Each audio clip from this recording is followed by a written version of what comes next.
What's going on, Falcon fan? This boy Kundu coming back at you with another video.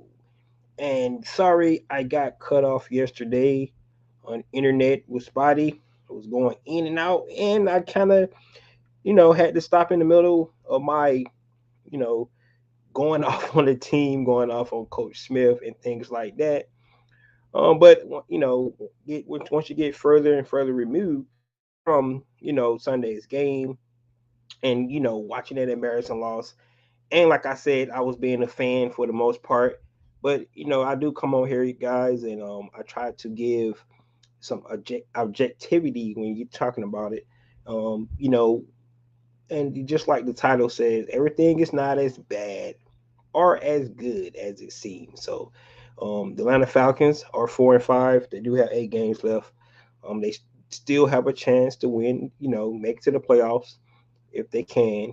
Um, the team still is the same team. If you look at the pieces that we was excited by to start the season, all those things are still there. It's just some things that needs to be fixed, right? Um, and we'll definitely talk about it today. I do believe that the coach really has to do some soul searching. I think if you listen to some of his interviews the last couple of days, I think he has had a lot of reflection. He understands the frustration from the team, from everything, from the team and all that kind of crap.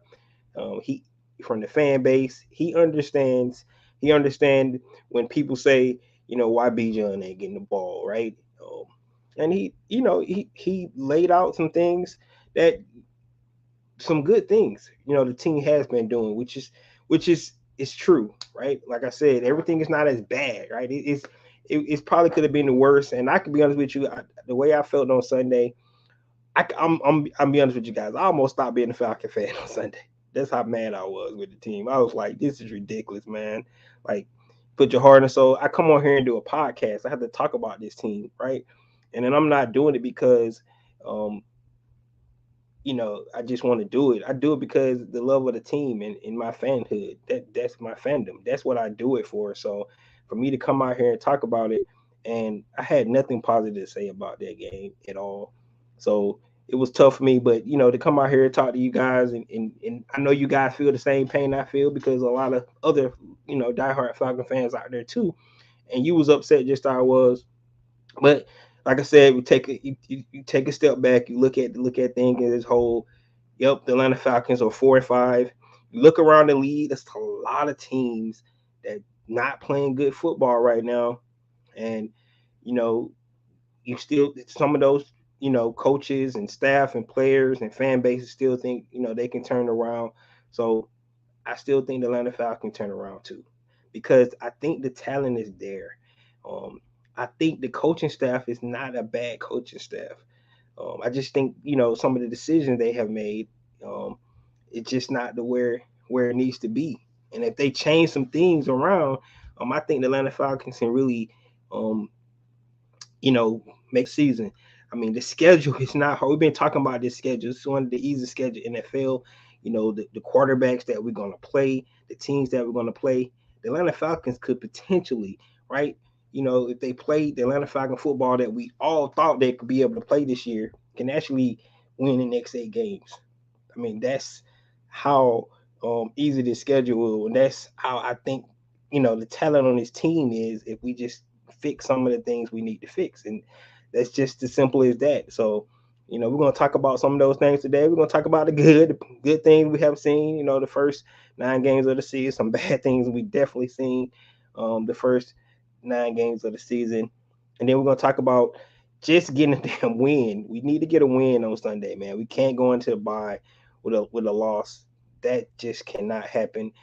I think one of the things that's easy. We're gonna talk about how Arthur Smith can just make things simple, right? Um, I think he's making it too complicated. I think if he just make things simple, and and then last but not least, like I said, they still got everything in front of them. All right, they 4-5. Yes, believe it or not, they were 4-5 last year. We see how the season went after 9 games last season. We don't want to repeat that. This team is better than that team, right? So we got to see if the coaching staff really did take a step back after that Sunday's loss, how pathetic it was, and see, what kind of changes they made for this week. Going up against, a really talented quarterback in Kyler Murray, haven't seen him all year long. We know he's going to run all around. We saw how we got beat on that um, this this weekend, and it's a copycat league. So trust me, they're gonna definitely try to move the quarterback outside the pocket, make him scramble and things like that, and we'll see what kind of adjustment the Atlanta Falcons make from the defensive standpoint. So that's what we're definitely going to talk about. The Dirty Says. I've been waiting for Arthur Smith to see the light. I saw this coming. I was hoping I was wrong, but most of the things are what we have created. That's correct, right? Yeah, it's self-inflicted wounds when we talk about this team. I don't think our opponents have did a lot of things that the reason why our record the way it is. I agree. It's self-inflicted wounds, and I'm glad that I'm with you. I think he take a step back, and he taking accountability for all of it. You can hear it, like I said, you can hear it in his press conference the last couple of days, and that's a good thing. Um, but because he's starting to feel the heat, right? And most of the heat is coming from the fan base, right? The media, local media as well. Everybody's coming at his throat, and that's what he needs. Just keep it real. So, guys, with that being said, though, if you have not already, go ahead and please subscribe to this channel. Please hit notification bell so you know when I drop another video. Please hit the like button so I know you guys out here I talk about. Then please share my video throughout the YouTube universe so more people can come in and hear me talk about these Atlanta Falcons. So, guys, we're going to start off today. Like I said, we're going to talk about some good things through these first 9 games, and we talk about some bad games through the first 9 games. So, I'm gonna start off with the really positive. The good things is our defense. I think our defense has been playing really, really good football this season. Right? They're coming into the game. There was top five, top 10 defense pretty much the whole season. Those are good things. Now, if you take away what happened on Sunday, because that was piss poor performance from our defense, it just was. I mean, get the damn dude on the ground. They could not do that. Um, that was just unsaid. They had the guy in their arms like I don't know how many times. D offered coming straight on the blitz. We get off the field if he get this sack. Didn't see it. Get him in the grabs. He get out and get a first down. Right.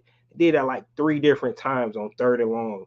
I mean, the defense set up to play to create the 3rd and longs, and then we get beat on the scramble on the a backyard schoolyard play.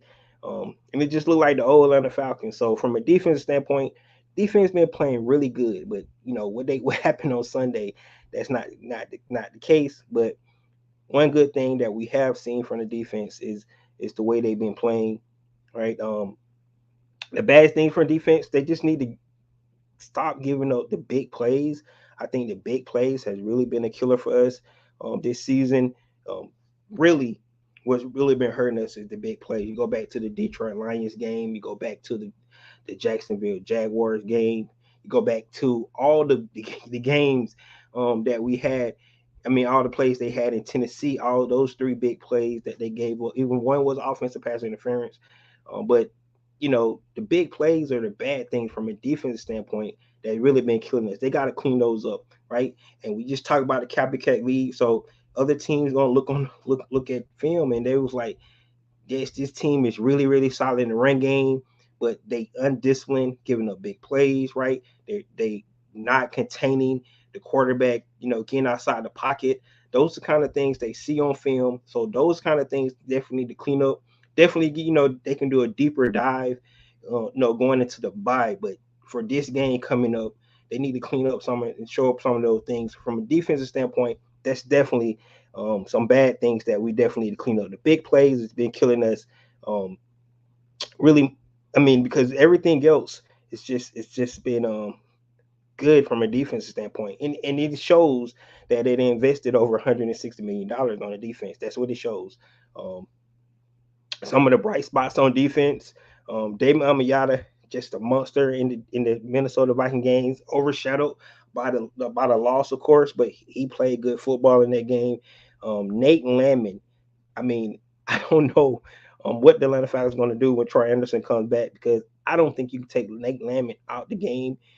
He's just been a really bright surprise for us. Another undrafted guy that they don't did it again, bringing in a guy and definitely playing above his contract. One of the better defenders on the team right now, Nate Landman. I mean, he's just outstanding. Played 10 tackles, 2 tackles for a loss.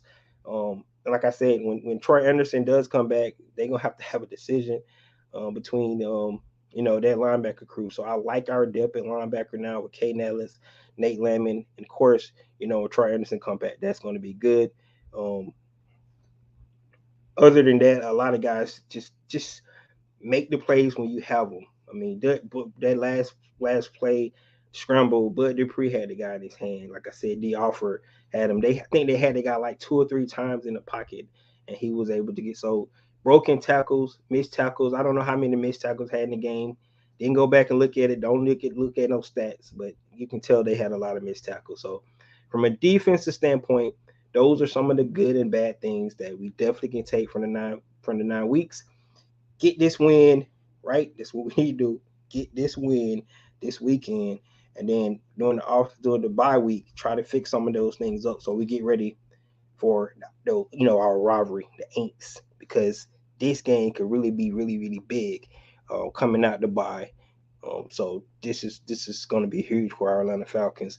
Um, let's go to the offensive side of the ball. Well, the offense, first of all, I think the biggest storyline right now is, of course, the quarterback position. We still it's really unsettled there. I definitely didn't feel like Taylor Heineke played a great game against Minnesota, um, and I guess I get why he's going to stick with him. Right before the bye, they was able to put up 28 points. I get you. I get that.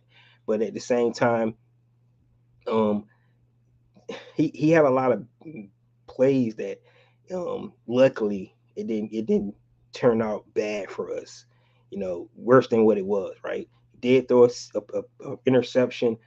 That was terrible for us. But the biggest thing for offense is just the if you think about it, it's just the quarterback position. I thought Desmond Ritter played good football. It's just the bad things. It is that just the turnovers, right? He was leading the lead in turnovers before he was changed out for Taylor Heineke. That's not a good thing. But I think Desmond Ritter is a better talent than Taylor Heineke.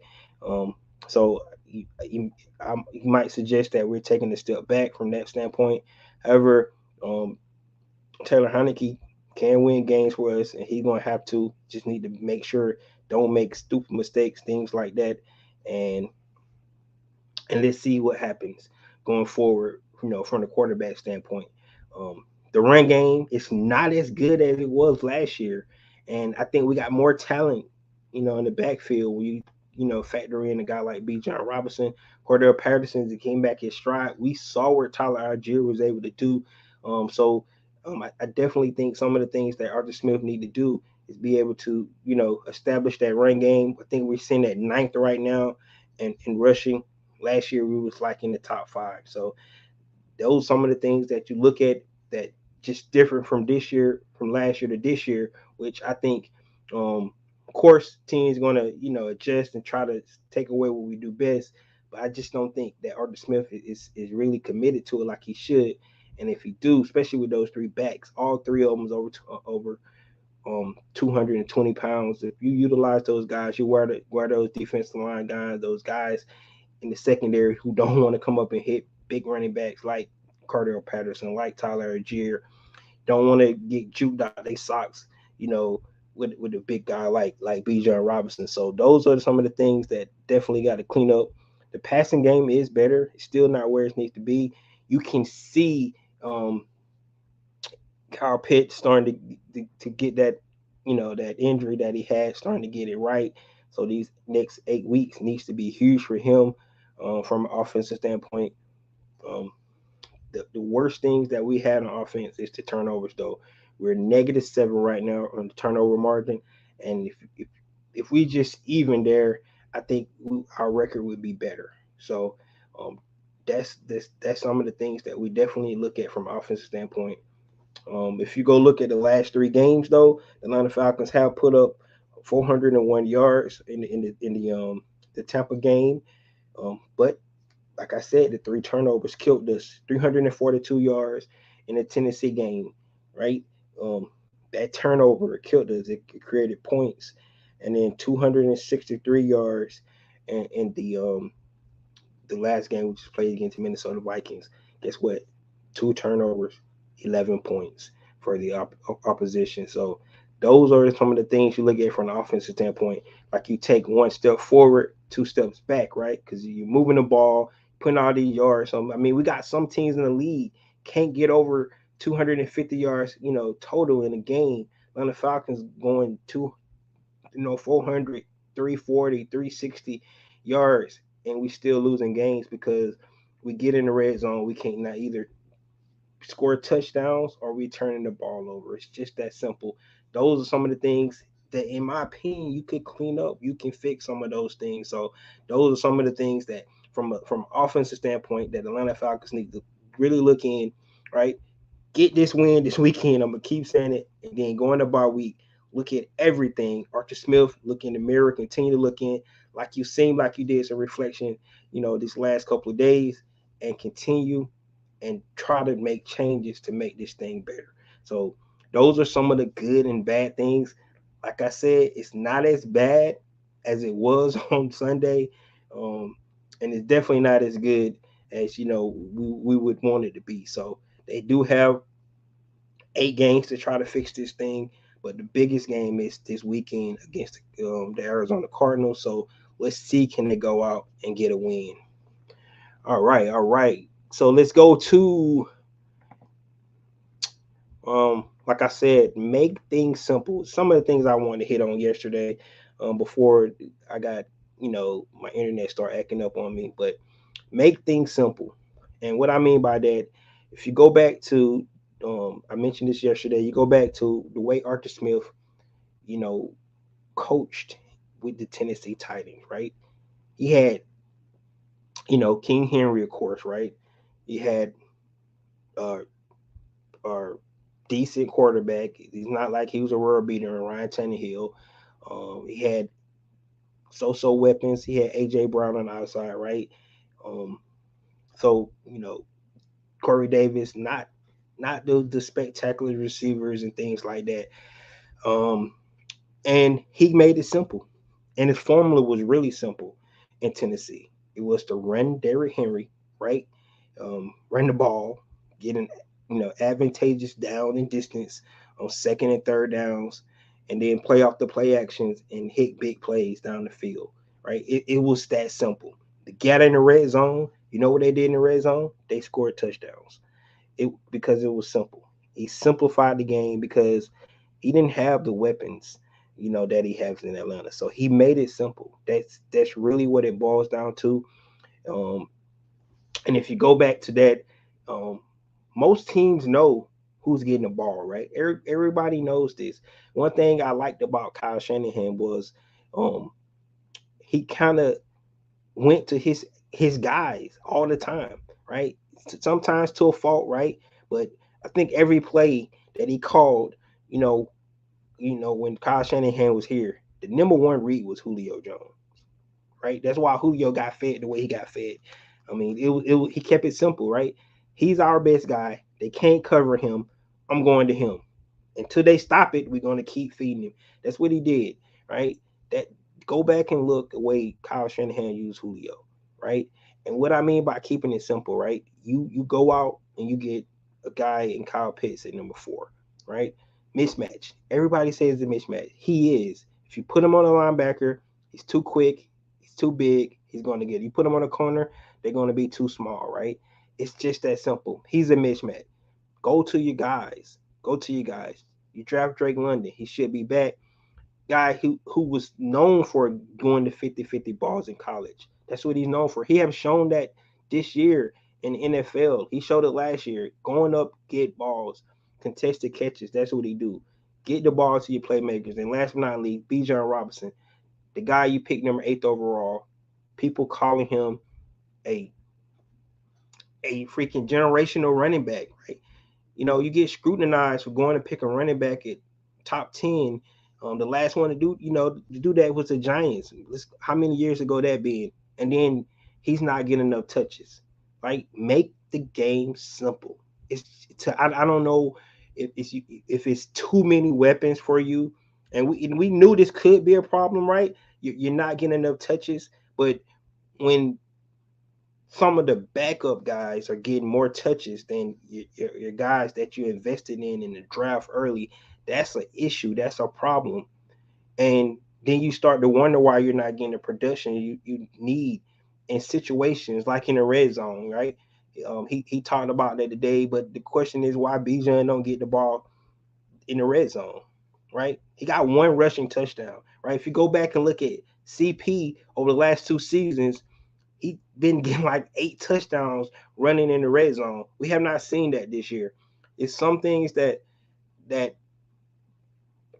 freaking Arthur Smith can do, just simple plays right in the red zone. You got mismatch with Drake. You got mismatches with Kyle. Give them a shot. Throw the ball up, right? They can't take both of them away, right? They can only put two on one guy. That's what you got to do. Run the ball with your big backs in there. We seen last year Cardell ran over a linebacker against the Chargers, right? We're not seeing that. It made the game simple. When you run jet sweeps to your backup tight end, right, and it don't work, and then when you want to run it, everybody knows you want to run it because nothing else you try to work, and they get stuffed, right? That's the kind of stuff that we see, and that's not making the game simple. I think you overthinking the game, right? Utilize your weapons. I think if we look at it, if we look at the stat sheet and we see that Kyle Pitts had 10 targets, and guess what? He has never had 10 targets since he's been in this league. That's bad. That's like, how is that possible? Right? They talk about Laporta, right? And Kincaid, all these guys don't got targeted more than Kyle Pitts. And Kyle Pitts supposed to be the generational talent, right? Explain that. Those are the kind of things that people, are going to criticize you and scrutinize you for, especially when you go out and pick a guy in the top 5, right? That doesn't make sense, right? You keep saying that they have a big impact on the game. Well, the impact why Kyle Pitts got drafted because he was a hybrid tight end that created mismatches that he should be able to go get the rock, right? That's not what we seen. You drafted Bijan because the things he was able to do with the ball, he's not getting enough touches. It's just that simple. Those are some of the things that Arthur Smith can fix this season. You don't have to go off season and try to figure out what to do. You don't even have to change your play calls. You need to just make them freaking part of what you're doing when you do call plays.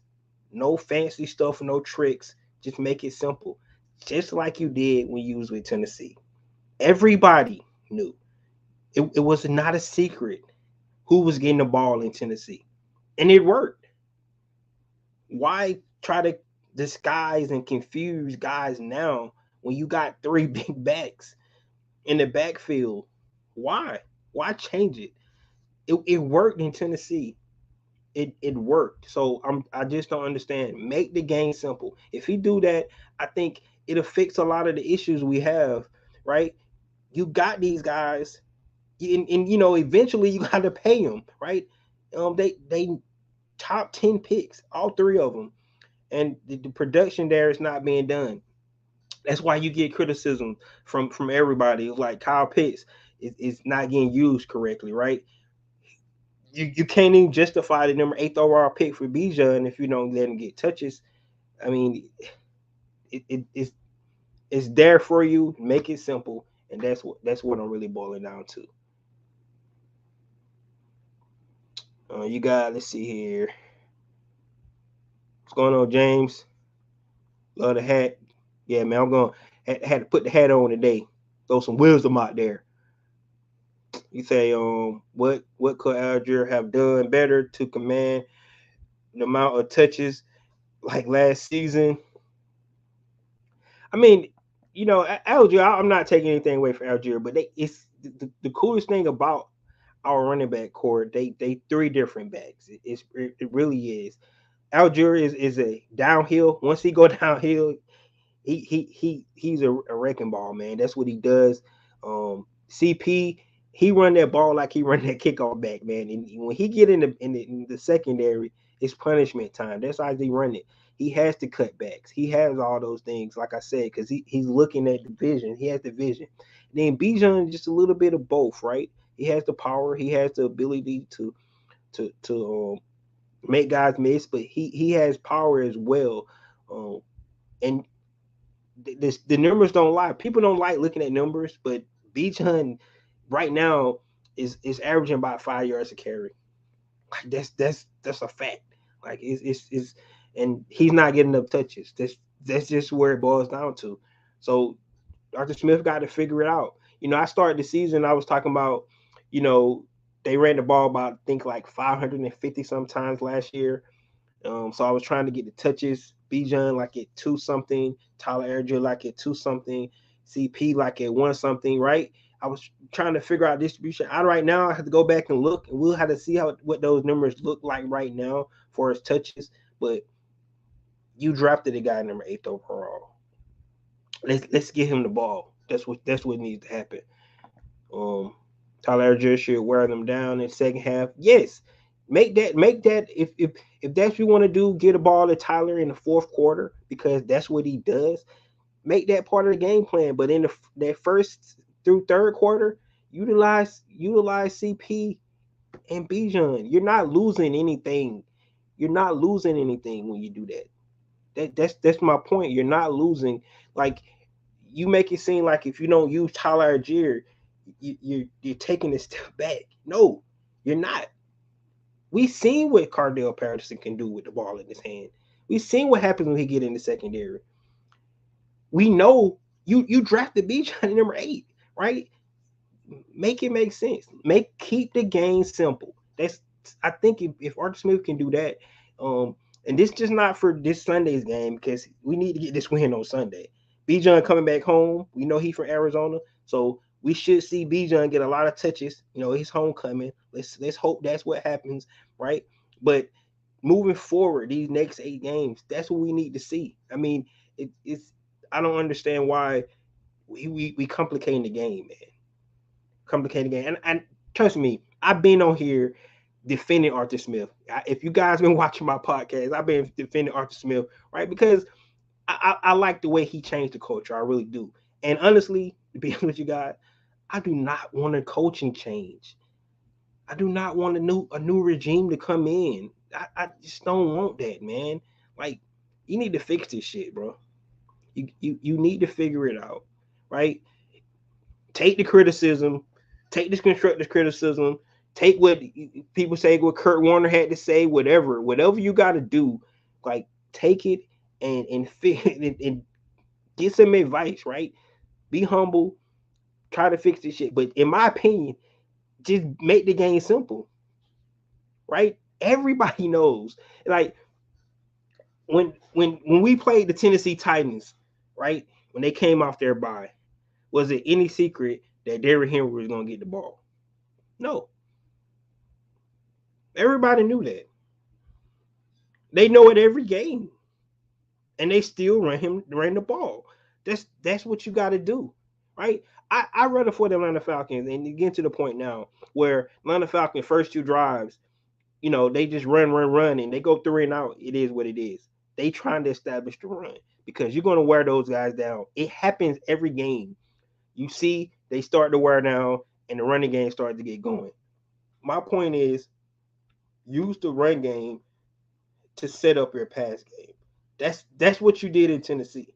That's why you got hired, because you had number 1 and number 2 ranked offense back-to-back seasons. That's what happened. So you get here and you get creative and you start to think Frankenstein, and all this stuff, and playing gadgets. I mean, I like Jonnu Smith. I think he's a great player. I think he's doing the thing, but he shouldn't have more touches than Kyle Pitts. No, I love Tyler Algier, and he's a beast, but he shouldn't have more touches than Bijan. No, he should not. That's because you pick the guys. That's what I'm saying. What you got here?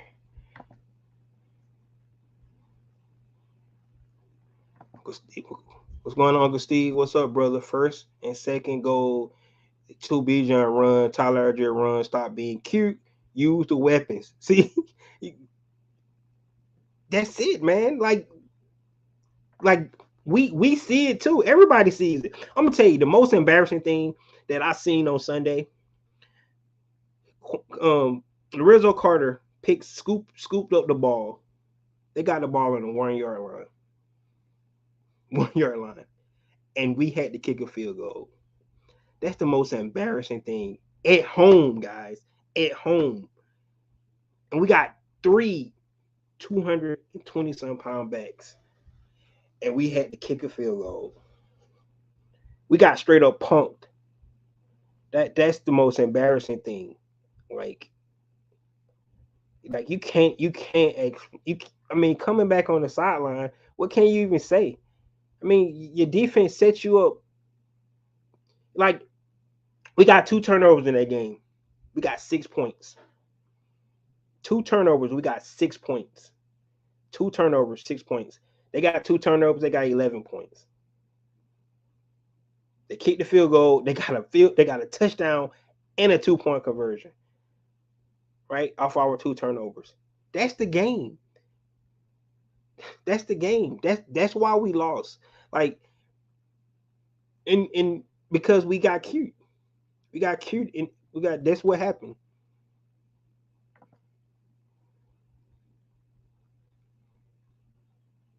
Yep, it's the wisdom hat, dog. It's the wisdom hat, man. um, those first round draft picks are clouding up Arthur Smith play calling. Being drafted in the first round don't make that player good. I agree with you, but are you saying that those guys are not good? They are good, man. They when they get the ball, we see what they're able to do, right? You right. Sometimes you can get first round bust. That happens all the time, right? That's 100% true statement. You can't even sugarcoat it. But Bijan, Kyle, and Drake can play. They can play, guys. I mean, they can ball, right? They not getting the rock. They're not getting. We seen Drake. Drake came out. He came last season. He came on. He came on fire with Marcus Mariota. We seen it. And then he Marcus Mariota stopped looking for him in the some reason, right? But Drake got it. He's there, right? We know what Kyle Pitts all about. Um, he's getting back to himself, starting to get back to himself, but he's not getting utilized like he got utilized in the first season. They had him spread out more. I mean, Kyle Pitts shouldn't be blocking as much. Just be honest. He shouldn't be blocking. He should be a weapon. That's what he should be. And like I said, Arthur Smith has so many formations, and you can see guys running in and out, in and out, in and out, right? Trying to get, like I said, it's too cute, man. Maybe that needs to stop. Stop running all these different formations, man. Just line up and run the freaking ball. Like that's what I'm saying. Like I'm talking about the pressure of justifying the picks instead of sticking to what works the moment. You. But see, this what's funny about this, right? He ain't even trying to justify the picks because he don't even use the picks, man. That's the funny part about it. Like I see if he was trying to force these guys the ball, right? That's what we asking him to do. He don't even try to force them the ball. He don't care that he picked him in the first round. That's the point I'm making. It's like he like whatever. I'm gonna call a screen pass to Janu. We got all these other guys out there. That's what he does not care. And that's the point I'm making. Like you picked him in the first round, but he can care less that he got picked him in the first. He's gonna call the game the way he called the game. And to me, that's where he's getting in trouble. I think he should utilize these guys more. That's the point I'm making. I think he should try to feel the pressure of draft them in the first round. I think that would work in his favor because these guys can play. They can't take away all of them. That's the whole beauty of what we was talking about at the start of the season. Like it's a great problem to have because you had so many weapons, right? You can't take away all your weapons, right? But if you know are not utilizing them, right, it make it easy for the defense. The defense, like, thank you, right? That's the point I'm making. So, like, he needs to make the game simple. If he makes the game simple, that's how we can actually, get better and improve. That's what we need to see, right? Make the game simple. All right. Just win one game, man. That's where we at right now. I'm not gonna do any keys to victory. I'm not doing keys to victory this week. I don't care how you win. Just go out and freaking win, right? I don't care if you win 3-0, man. Whatever you got to take to win this game, you got to win this game. You do not want to go in the bye with a loss. They're gonna be a long 2 weeks, not only for us fans, but for you, especially you, Arthur Smith, because the heat that's coming down your neck right now, you might don't care, whatever, but you know, a 1-18, they 1-8. I know Kyler Murray's coming back. A 1-18, we cannot lose to the Arizona Cardinals this week. We just gotta win, man. I'm not doing any keys. I don't care how you win. It don't even matter anymore, right? You know the formula. Don't turn the ball over. Play good defense. Play good offense. Put points on the board. I'm not analyzing anything this week. We just need to go out and get a win. This is I don't want to say must win because you got 8 games left, right? But this kind of a must win. The way you guys performed on Sunday as a team, as a team, coaches and players included, Bijan fumbling the ball, um, Taylor coming right back the next drive and throwing the pick, um, missed tackles, all that stuff. Just win the game, man. Just win. Like, it doesn't even matter how you win it this week, right? The Cardinals are 1-8. They tanking, man. They just trying to figure out what they got in Kyler Murray. Because they need to know what they got in him before they decide to go draft another quarterback this offseason. Right. I mean, it's any given Sunday. I get it. It's a professional football team, but you got to go out and win this game. What your goals are for this year is not the same as theirs. You need to go out and win the freaking game. So it's just that simple. They need to freaking go out and win this game. Um, it said then maybe he's not the coach for the Falcons. Mentality of corporate manager. Maybe You know what? I really believe, and people been saying this all season. I was just stubborn, didn't want to hear it, right, because I'm always trying to look on the glass half full kind of guy, and try to give guys the benefit of the doubt and things like this. Maybe he need to get an offensive coordinator to call plays, and then that'll take the burden off him. That's what he need. Maybe that's what he needs to do. Because I really believe he's great in situational football. I do. I believe he's good. He knows how to manage the clock and things like that. Um, he understands the the big things like trying to score before the half, right? Trying to double up. Like, so we get the ball in the second half. He really understands that momentum of trying to get points on the board, right? Then receive the ball back in the second half. That's great. He understands the 4-minute offense. Think about what he did in the Minnesota Vikings game when they started running the ball. We took 7 minutes off the clock, right? He understands all that, but maybe he just need to change and get an offensive coordinator to call the plays for him. That's what needs to happen, right? And that'll take the burden off of trying to figure out how to get all these guys involved.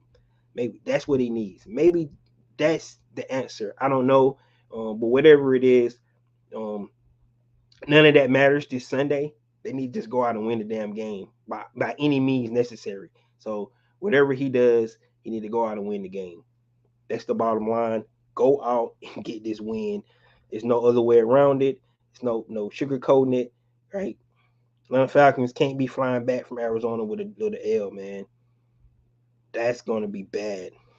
And like James says, he might lose his job. I don't know. Could be, man. I mean, the way they looked against Minnesota, you go out and lose 1-8, 1-8. I mean, think about it like this. I was thinking about this, right? Because Jerry Gray, I like Jerry Gray. Jerry Gray is the assistant head coach. You know, that's how they was able to pull him away from Green Bay, right? The problem is if he get fired, they can bring Jerry Gray in to be the intern. Who's gonna be the play caller?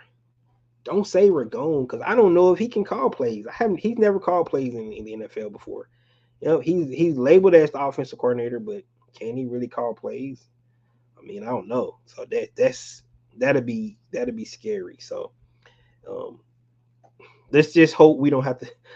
Let's just hope we get this win, man. Let's think positive thoughts, um, and this whatever by any means necessary. So just there you have it. My keys to victory this week for the Atlanta Falcons is by any means necessary. Right, right. If you have to freaking deflate the balls, you know, do Spygate, whatever you got to do, man. Let's do it. Let's get this win, get back on track. Like, so that's what we need to do. You said really need to put together a win. Do you think the team players still? Oh yeah, I mean the players. I think the players are disappointed in themselves. Right? I mean, we talked about the coaching, the coaches what the coaches didn't do, right? Didn't call the right plays and things like that. But the players not let off the hook. Trust me, especially the defensive players, they're not let off the hook, man. I mean, they said Josh Dobbs was getting in the huddle, asking what he do. He was getting in the huddle asking what he do, man. And he played sandlot football. He beat us playing sandlot football. That's what he did. So the players definitely not left the hook. So they need to make up for what they did as well. So you put it all on the coaches, but the players, man, they even though the game wasn't called right and all that crap, and we didn't get score points in the red zone because of play calling, the players still had a chance to win that game. All they do to make one freaking tackle, man. I mean, that's why it's so embarrassing because with all the the chatter coming into week about who was going to be the quarterback, Arthur Smith ain't calling plays and stuff, and then we can't even make a freaking tackle at home. Like that's what happened. Like that's what really bleed. What freaking kills me about how we lost. We lost because we couldn't freaking get the guy on the ground. A guy that been there 5 days, didn't even know none of his teammates, didn't even know the plays. Come on, man. Like, yeah, the players, they better believe they need to show up on freaking Sunday as well. I mean, that's just the bottom line. Um,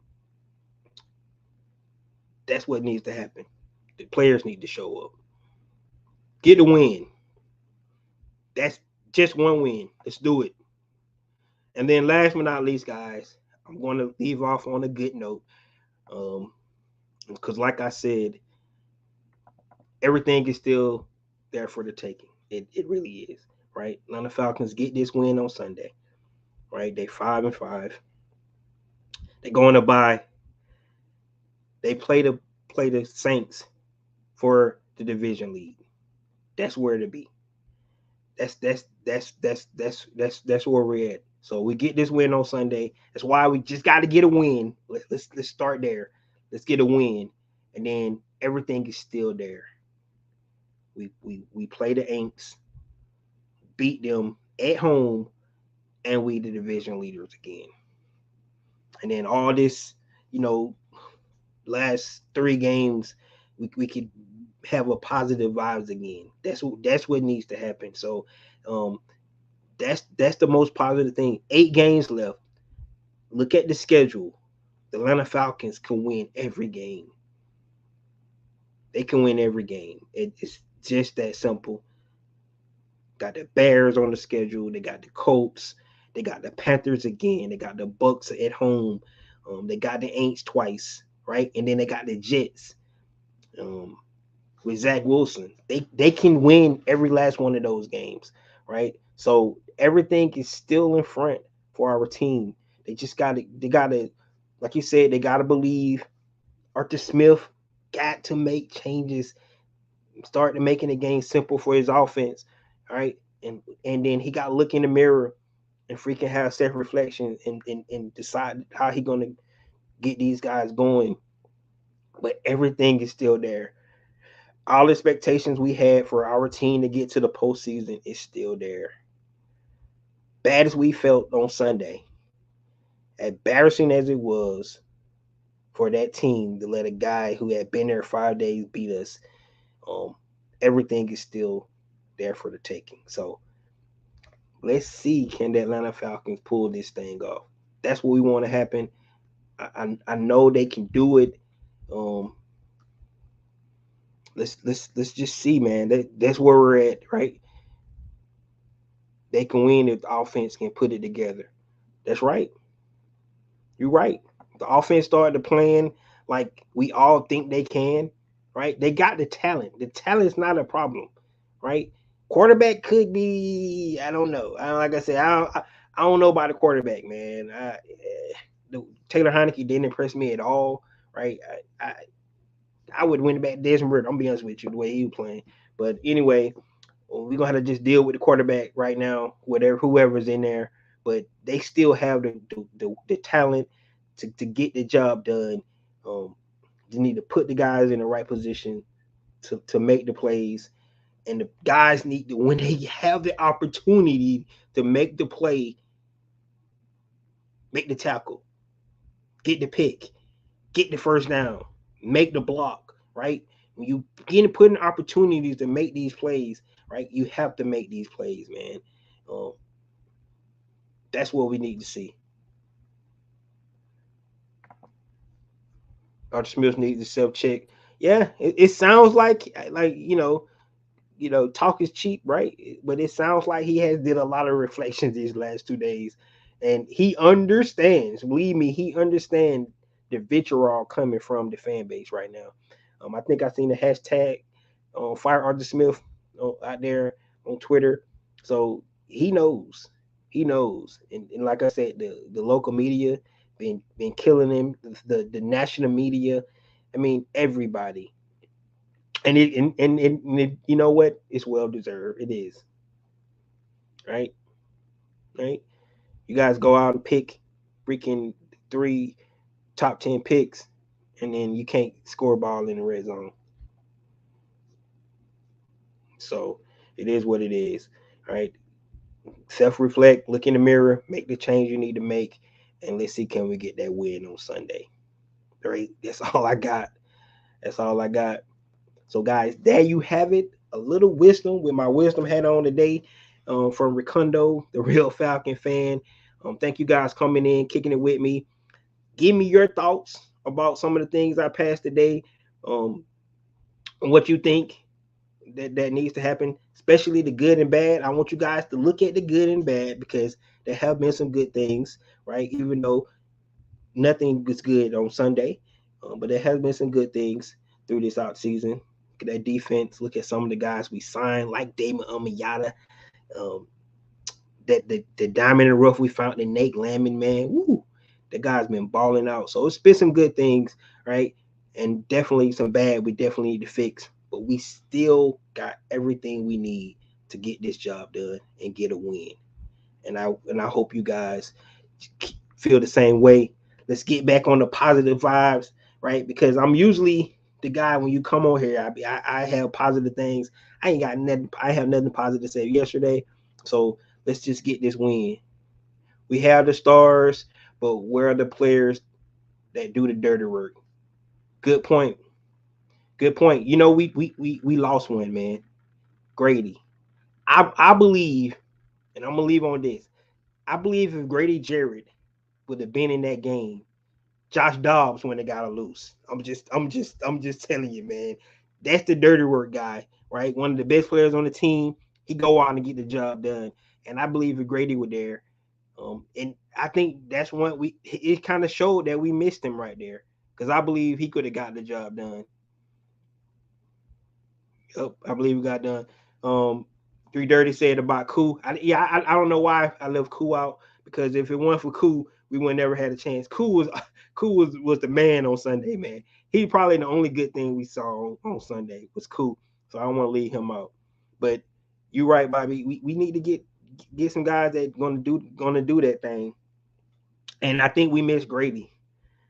I think Josh Dodd probably got down. Yep, you said it. D did well, except for tackling. And too many missed tackles. That's really what it boils down to, and that's why we lost. Right? So we can blame that on the players. Like I thought the defense's coach called a great game. I mean, he called blitzes at the right time. They was in the backfield. They had the guy wrapped up, and he got loose. Right? I mean, what else you gonna do? Right? So you can't make it up, man. I just felt like the old Atlanta Falcons, and I just want to get that bad taste out of my mouth. Right? I almost stopped being a Falcon fan.